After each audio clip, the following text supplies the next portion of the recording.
Hey, Champion Nation. My name is Kashaun Cooper, and I am the host of the Champion Nation podcast.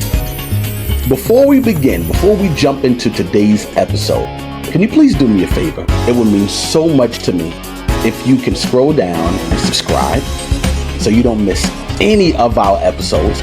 Also, if you can hit that little like button, comment below. Your comments mean so much to me and our other viewers and listeners. Now let's jump into today's episode. You openly discuss your struggles with Adderall and cocaine, and I commend you. You got to, though. You got to, because that's how you get over it, you know? What? How did the experience change your outlook on life and your career? Because I don't want to go back to where I came from, you know, so I use all that passion with photography to fuel it, so I don't have to go back where I was 5 years ago. Hey, Champion Nation. My name is Kashaun Cooper. It is good to be back with you. I know I was with you last week, but I'm here again, and I look forward to these weekly conversations that I have with local champions or national and international champions. It is a great opportunity for us to just converse. They can share their strategies, their tips, and their journey on how they were able to go from the bottom and to the top. Those stories I always find to be so fascinating. I am excited for this conversation, and I do say that every single week, and I'm going to continue to say that every week. I am here with my dear friend, my dear brother, Justin Kase. He is a former radio personality as well as a celebrity photographer. Man, his work is phenomenal. Hey, Justin, welcome to the Champion Nation, man. Hey, I appreciate you letting me come on and be a part of the Champion Nation, you know? Absolutely. Welcome to the family. Welcome to the family. Thank you. I appreciate it. It's good to have you here. Hey, Justin, tell us a little bit about who you are, what you do, and why you do what you do. My name's Justin Kase. You know, like he said, I was a former radio personality off and on for 16 years. Had a good time, and then I kind of got burned out. So I asked a friend if I could join her on the red carpet, and my camera had no idea what I was doing. And, 4 years later, I'm one of the hottest celebrity photographers in the South. So, so you're telling me this is just a 4-year journey? Yeah. Wow. So I'm It started back during COVID. Really? Tell us a little bit about that before I get to the backstory about who you are. Tell us a little bit about your journey there.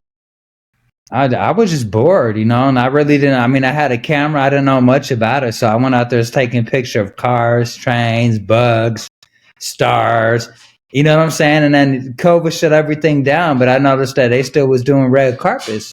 So I asked my friend from broadcasting school, Latasha Gibbons, I'm like, hey, let me come out to the red carpet with my camera. And I came out. This is back when we had to wear the mask and socially distance on the red carpet.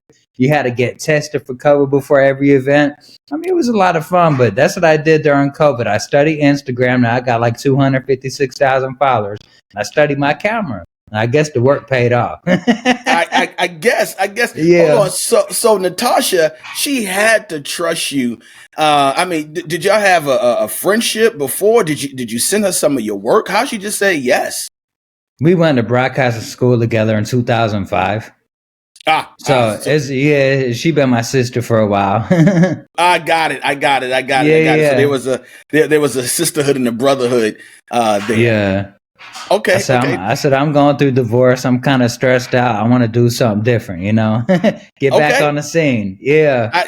And my friend, you are on the scene. I appreciate it. I try to be at least, You're on the scene. So that's what you did during COVID. But let's go back a little bit to your younger years, around probably age 16, 17 years old, when you really started your journey in the entertainment industry. You started out as a ball boy with the with the Atlanta Hawks. With the Hawks, yeah. I started off as a ball boy. I went to a Hawks game with my dad.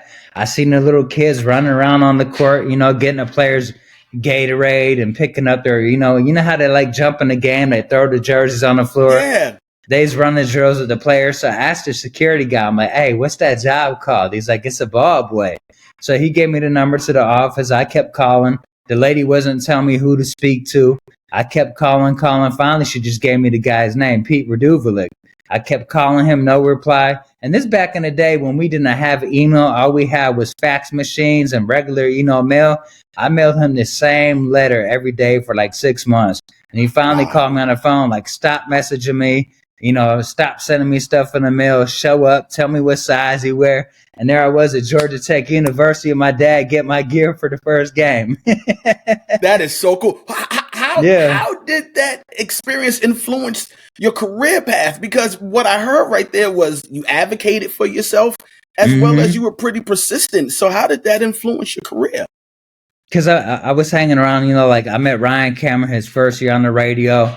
So, like before I went to school, I'd go to like, Hot 107.9. Back then it was 97.5, hang out with the morning show. Then after the morning show, I'd go home, I'd head out to school. After school, I do my homework, and then I go out to the Hawks games and be a ball boy. So just being around the right people, they, let me come to the radio station. Like I got to go to, Jagged Edge, hang out with Wingo. I was hanging out with 112 when they shot Peaches and Cream. All this, I was in high school, you know what I mean? So just being around the right people, making the right connections during them years. Was your dad a part of the entertainment industry? No, he was a lawyer. Okay, not an entertainment lawyer. Not at all. So you said you're hanging around the right people, but what did you learn about that time in your life about putting yourself out there? I mean, that's the only thing you could do, to advance. You had to constantly be in people's faces. I was just getting in trouble for calling the players on the phones, to always to get back to the boss. You can't be talking to the players and blah, blah, blah, blah, blah. So, I mean, it was just really just, staying in people's faces. And, I remember Ryan Cameron cussed me out on the floor of the Hawks games one time because I kept begging him, let me go to the radio station. He's like, hey, this is not the right time. This is not the right place. But he still let me come out to the show. So it worked out. Wow. Yeah. There's a lesson in that. Would you agree? Yeah. Yeah. Yeah, I mean, I could have caught him before the game or after the game, but I caught him right during the game. And it didn't stop you though. Not at all. What was your motivation? Was it to be famous? Was it money? Was it what was the motivation back then? Man, when I was younger, I wanted to be an airline pilot. I wanted to have a guitar and go down the aisle and sing to my grandma while we're flying in the air. So it's like entertainment never crossed my mind at all. And once I hit the Hawks game and experience, it was like it just kind of took off, because it was fun. I liked the excitement. Like I did a red carpet last night for, the Urban TV1 honors. Yes. You know what I'm saying? And it was a lot of fun. So I like the, the moving around, everybody excited, everybody in a good mood, all the camera flashes going off. It's just exciting. That's so cool. So you mentioned what's his name? Ryan Cameron. You mentioned Ryan Cameron and I believe Greg Street. You mentioned him before. Yeah, Greg Street. Yep. They were your mentors. Can you, if you can remember, can you share some pivotal pieces of information or advice or lessons that they gave you to help you with your career? They like Ryan Cameron, shout out to DJ Doc, Empress, RCK, Sly, everybody at the radio. They love me. So like I literally would go in there and they would have me, voice commercials. They teach me how to put them together. Then they would come back in the commercial break and listen to what I did. During the show, they let me low key, run the board and hit the buttons for them. So, I mean, they really just were teaching me the whole industry while I was in there. And I appreciate it because, I didn't really think about doing anything in radio, but I had a lot of fun. Is it something you asked or they just said, hey, kid, come here, you around here. Hey, come do this. No, I asked for it. I'm like, can I come up there? Can I do this? Teach me this, teach me that. Just asking the right questions. So, like if you talk to Ryan Cameron this day, me and him got a joke. He used to call me his little stalker because everywhere I went, for some reason, Ryan was there. Not even trying. I could show up at Waffle House and Ryan was eating. I could go here, Ryan was there. So we always just laugh about it. So, so it was destined for y'all to sort of connect and always hook up. Yeah, it was. That is so cool. That is so cool. Right. Transition into Hot 98.1 FM in Greenville. Yeah. What was some of the challenges and highlights of being an on-air personality, producing assistant, and handling promotions? You know, some people, when they listen to people on the radio, they're like, "Oh my gosh, that's one of the coolest jobs, one of the dopest jobs," or on Sirius XM, they like, "Oh man, I wish I could do that." So, what was some of the challenges that you encountered, as well as the highlights being on air? I mean, I was one of the most popular personalities up there. The whole city loved me. You know, I'd be on the radio. They call me. I'd tell them to get out the red light, start dancing. You know, I'd have Greenville Police Department calling up to the station and tell me to stop telling them to dance at red lights. You know what I'm saying? Like, I partied a lot too. So there's a lot of shows I was just drunk, you know? So, I mean, yeah, I got fired from a station, and the owner flew up from Jacksonville, Florida, Bob Neal, the owner of Cox Radio, and told me that he worked for Howard Stern before. He don't need another one.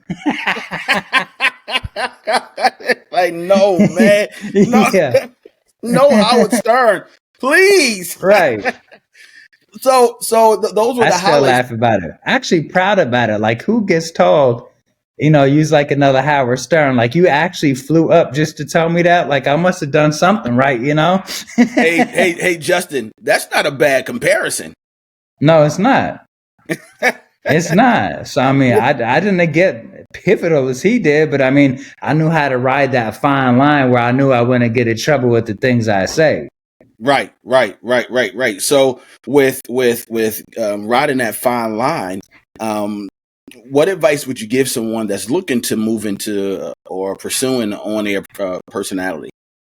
Follow your passion. I mean, I would suggest like you go to school and take like a radio program, maybe get a job at the college station, because it really starts off with connections and having an internship, you know, because if you're an intern, they'll float you all over the radio station. So you learn it, you know, you put together an air check and like, hey, you know, I could voice commercials, you know, let me get on the show, you know, so I mean, just build your way up.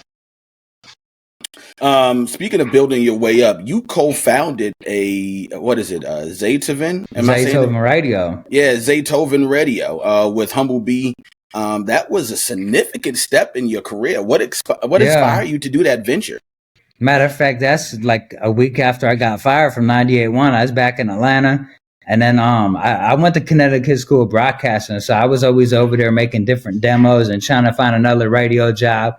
And Humble G called to the broadcaster school saying, we need the baddest person in the building, you know, to put together a radio show for us. And then, you know, Scott, he was running the school back then. Scott Edwards. He was like, you know, Justin Kase. So, you know, I had a meeting with Roland, you know, Zaytoven's manager, Humble G. You know, I set up the whole, you know, the clock format to say at this time you speak, this time you got a radio commercial, put it all together. Next thing you know, we had a real popular show we did online. And then from online, we took it to Sirius Radio, Hip Hop Nation. You know, shout out to Reggie Hawkins, the program director at the time. It's a lot of fun. You know, I was hanging out OJ the Juice Man, you know, Gucci Man, you know, Tracy T. This is all before they really blew up. So, I mean, I was there from the beginning of that, and it was a good experience I had. It taught me a lot. Wow. I like your name. I don't know if you meant to say it like that, but Justin Kase. So it's like just in case. Exactly. I like that. So are you still in radio right now, or do you dibble dabble, or you're done with it? I burned out. Okay, you burnt out, and now so people ask me all the time, would you get another show? I'm like, I don't know. Okay, I don't know. Never say never, right? Yeah. Okay. Yeah, because if the right money come along, I'm gonna slide in. You know. Do what you got to do. Do what you got to do. Exactly. Yeah. So basically, you retired from radio. Yeah. As of right now. Okay. Right. So as you say, as of right now. As of right now. Right. So after retiring from radio, or at least at this point in your life, you ventured in photography and achieved some amazing success. You already talked about your how you got on the red carpet, but why did you decide to stay on the red carpet and not move into like, hey, I only do graduations. Hey, I only do weddings. You know what? I never wanted to be a photographer in the first place because I hated photography. Are You you know, it's like, serious? yeah, when I was married, you know, I got it. It was cool marriage, but you know, things just didn't go the way we wanted to. I don't know. At the time, I was depressed, but I noticed that the Adderall gave me energy, and when I took more, Okay. I noticed that you know the Adderall made me happy. You know what I'm saying? Okay. I finally checked into rehab, and then on the last day of rehab, I asked my counselor, Bill, I'm like, what I got to do to wake up and not want to do a line of cocaine or pop some Adderall? He's like, you got to find a hobby. And like hour later, I get to my parents' house. You know, I get on Facebook and Roland was selling the camera that Zaytoven had. So, you know, like I said, I just went out there and every time I wanted to use, I would shoot pictures. But now talking Mm. about, like you said, not doing graduation and stuff like that, it's too boring. You know what I mean? Like it's way too boring. Like I like the excitement on the red carpet. I like, you know, doing the behind the scenes of music video shoots. Like if you call me and say I got a graduation coming up, I shoot graduation for you, but it's just some random person, nah. I'm gonna send you on to the next one. I got you. So basically, you want to be on Yeah. the scene. Yeah, not even on the scene. It's just, you know, that's just where I fit. Okay, I got perfect. I like that. You know where you interlock at. That Yeah. is a perfect fit. You touched on something. You said taking Adderall, doing a line of cocaine. You openly Hmm. discuss your struggles with Adderall and cocaine, and I You commend got to you. though. You I got to, because that's commend how you. you get over it, you know? I was going to ask you why. That's a taboo topic. No one wants to talk about that. I love Why do you? talking about it. And I appreciate you talking about it. And I know there are other individuals who are going to listen to this, who are going to Yeah. watch this, that appreciate you being so open about it. Hmm. What how did the experience change your outlook on life and your career? Because I don't want to go back to where I came from, Mm. you know? So I use all that passion with photography to fuel it so I don't have to go back where I was 5 years ago. If you don't mind me asking, what led you down that dark road of Adderall and cocaine? Because I didn't know at the time that I was depressed. I just felt like I had no energy. So when I took more Adderall, I had energy. You know, I took more and I was happy. You see what I'm saying? And it Right. just kind of just kept trickling down from there.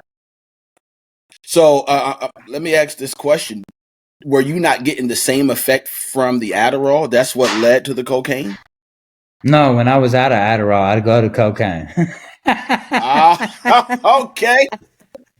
Okay. So when you was out of stock, you went to, I Yeah, got I it. went. I I, went to the good stuff. I got it. No. I totally understand it. Did you go, Yeah.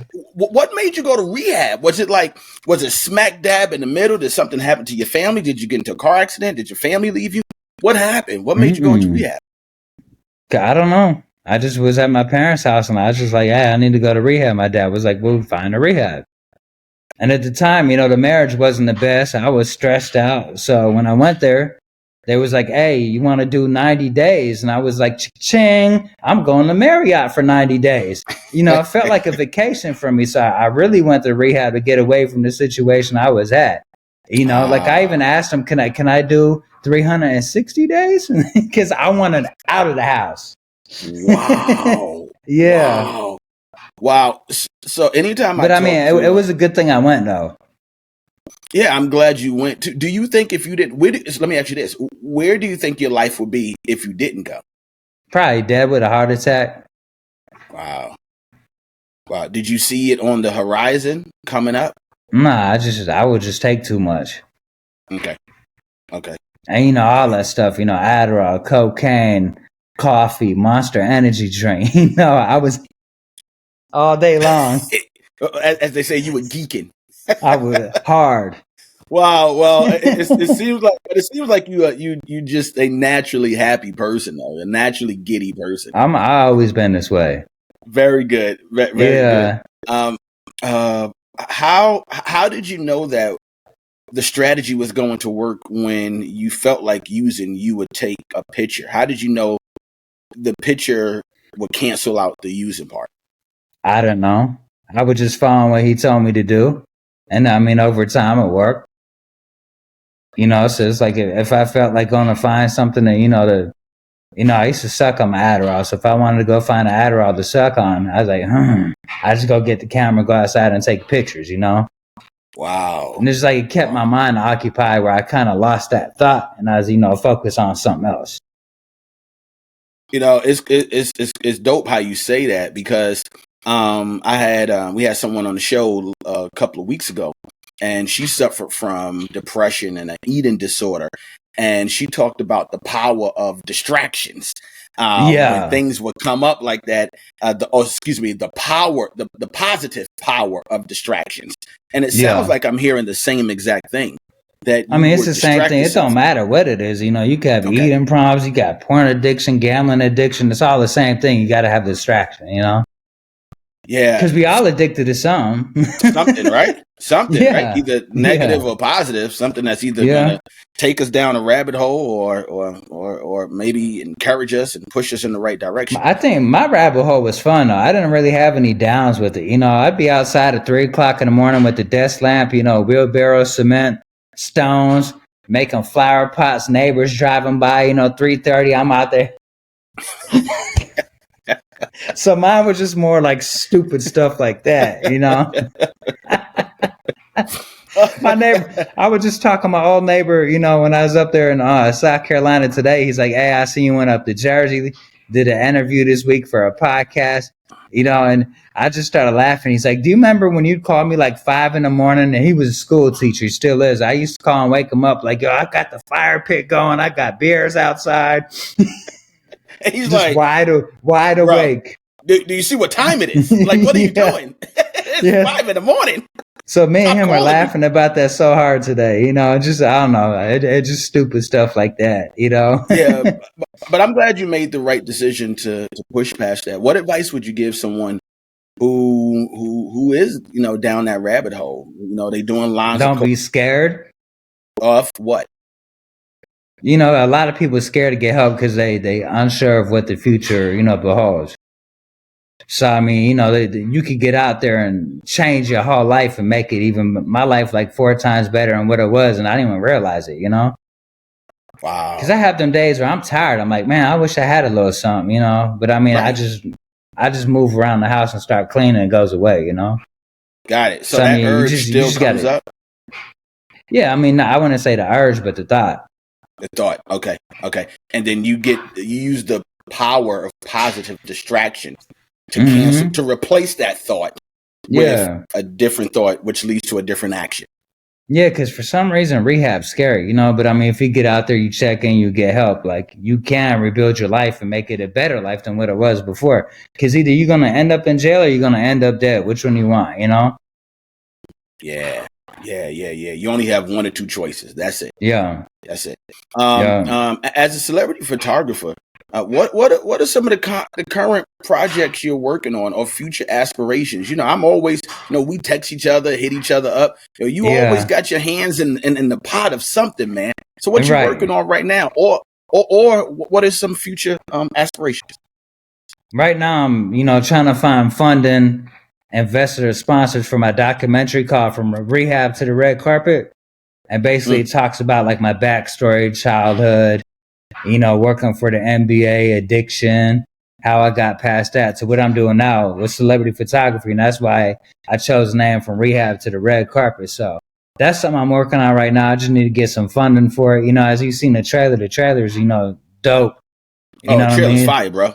Yeah, so when the whole thing comes together, like, we're going to be shopping around the Netflix, Hulu, Amazon, so BET, so that's what I'm working on now. But I also got accepted into Georgia State University for psychology, recently, so I could do addiction therapist on the side, so I could help other people.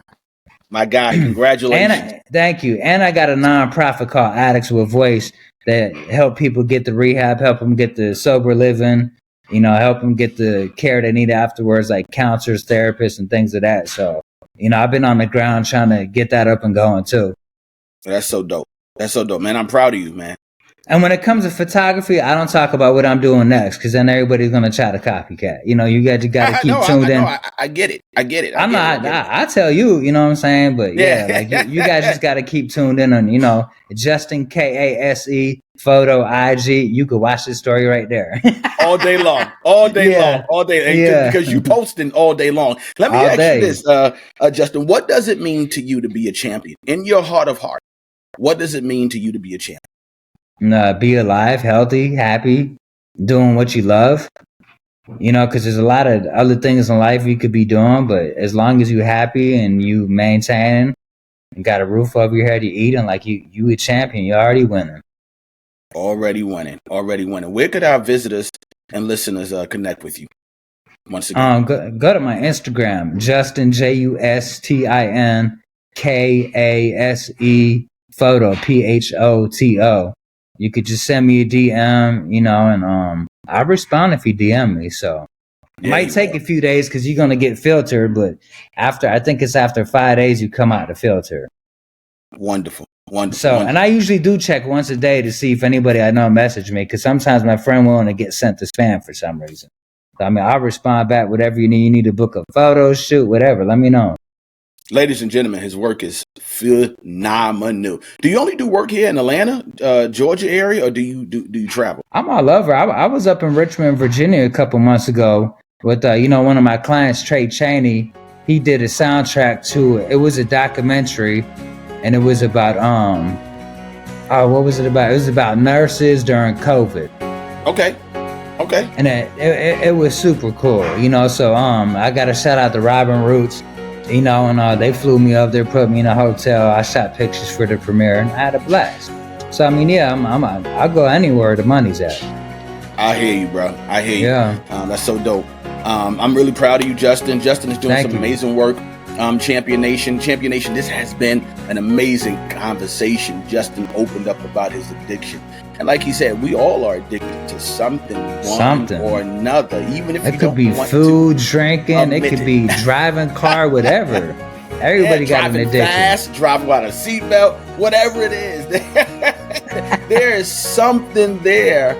Believe it or not, that you may be addicted to. Champion Nation, once again, have a wonderful day. Have a wonderful month. Have a wonderful year. Don't forget to hit that like button, subscribe, comment below. I would love to hear. Justin would love to hear any comments, questions that you may have about him, about how he got over his addiction and how he, from what's the documentary again? From rehab to the red carpet. From rehab to the red carpet. Let me say something real quick too. When you go to subscribe to the page, make sure you tap that little bell too, so it notifies you every time Champion Nation, put something on. Thank you, Justin. Tap that little bell. Yeah. Tap that bell. See, he's a real brother looking out for me. Thank you so much. Yeah. Tap that little bell and share. Champion Nation, have a wonderful, wonderful day. This has been great. Take care. Thank you, Justin. No problem. Thank you for letting me come. All right. You can connect with me on LinkedIn, Instagram, and TikTok.